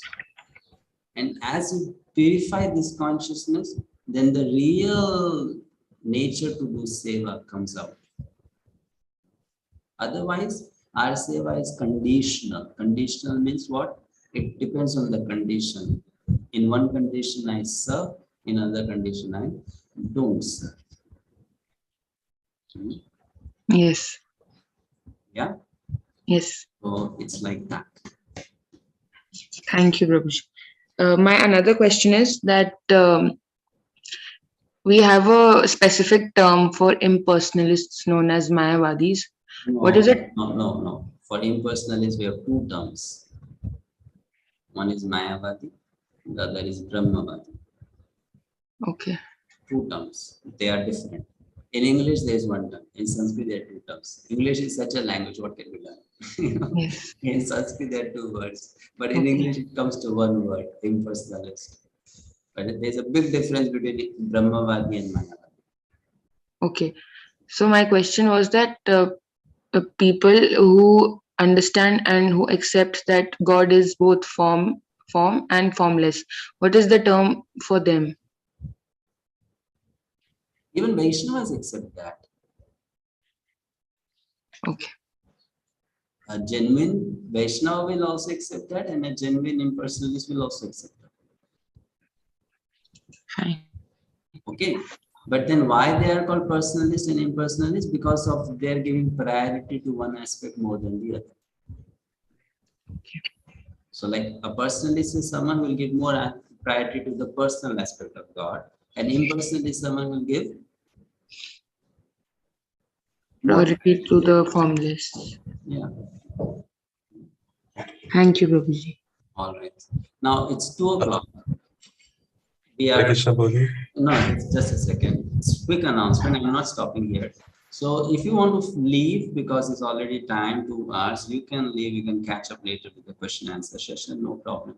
But those who have questions, stay back. I'm going to answer. All of the questions. Right. So those who are leaving have left. Thank you so much. See you not tomorrow. Next week. Tomorrow is a festival day. I'll be very busy. So we'll compensate for these classes later also. But then those are questions can stay back here. Praladana. Somebody? So you have a question? Thank you, Haribol. There's a big queue of those who want to ask questions. Okay. Yes, Praladana. Okay, let him speak, Prabhuji. Raghunath. I mean, Radharajan. Yeah, Okay. Prabhuji, you have been talking about the personalist and impersonalist. So those personalists, they give more priority to the personal features of Lord. Impersonalists give more importance to the impersonal features of the Lord. So we Vaishnavas, neither we think that what is actually I understood, that we are either not personalist as well as, am I correct? No. Vaishnavas give more priority to personal aspect. So we will be categorized on the personalist. Personal. Yes. So that is what I want. Thank you, Prabhuji.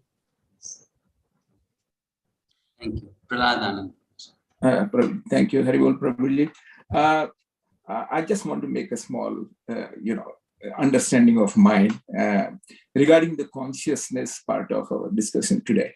Consciousness in all conditioned souls are at different levels. That's what I understand from 𝗪𝗶𝗹𝗹 by Bhaktivinoda. He talks like Sankuchit, then Vikasit, Ardha-Vikasit, Purna-Vikasit. Different categories of conditioned souls have different levels of consciousness. Just like, we're saying that the stone has consciousness and there's a soul there. Just like the example of Ahalya Mataji, she was, touched by Lord Ram and got the form like that. So different levels of consciousness, even in humans, they are at different levels, from material to complete spiritual. Is there any gradation in kind of human consciousness? Yes. There is a gradation in human consciousness also. Is there any kind of categorization there? Like out of those 5 which you mentioned, mentioned 5, right? Which Bhaktivinoda Thakur has given. Yes. From that, you can remove the last one, the most Shankan consciousness. And Shankan, yes. The last one. And then there are remaining 4. A human being can be in any one of them. I see. Got it. Thank you. Thank you very much.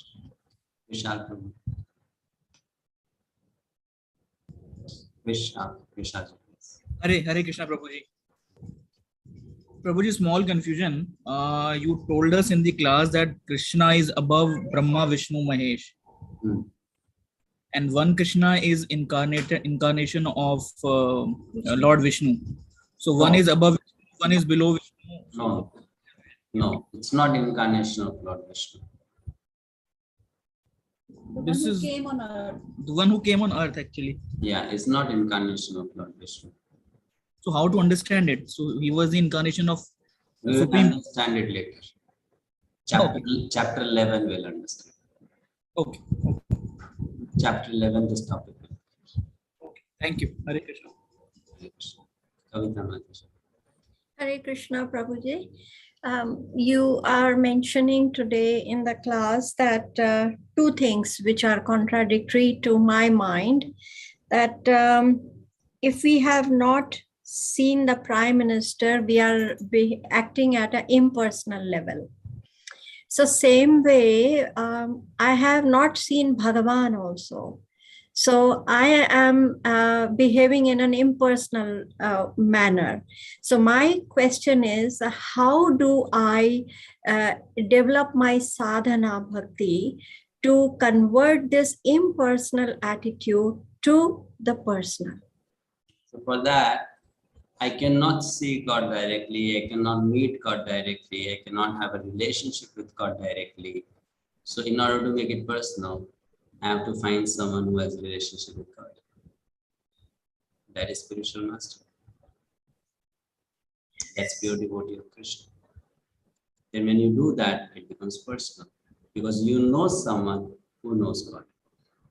You know someone who sees God. You know someone who talks to God. So then it becomes personal. Otherwise, it's impersonal. Right, Prabhuji. And in continuation, how do I search that spiritual master? It is sometimes said that the spiritual master also searches the person who is inquisitive and who is looking for these things. Yes, so what do I do? What am I supposed to do? We pray for such a spiritual master in our life. When we seriously pray, then Guru Krishna Prasade Pai Bhakti Lata Bij. So Krishna will arrange for such a guru in our life. Thank you, Prabhuji. Thank you, Hare Krishna. Hare Krishna. Nilambari Mataji. Nilambari Mataji. Unmute Mataji, please.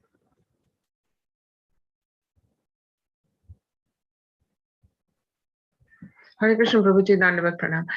Can you please explain about Achinta Veda Ved Tattva and Advaitavad? No. Big talk.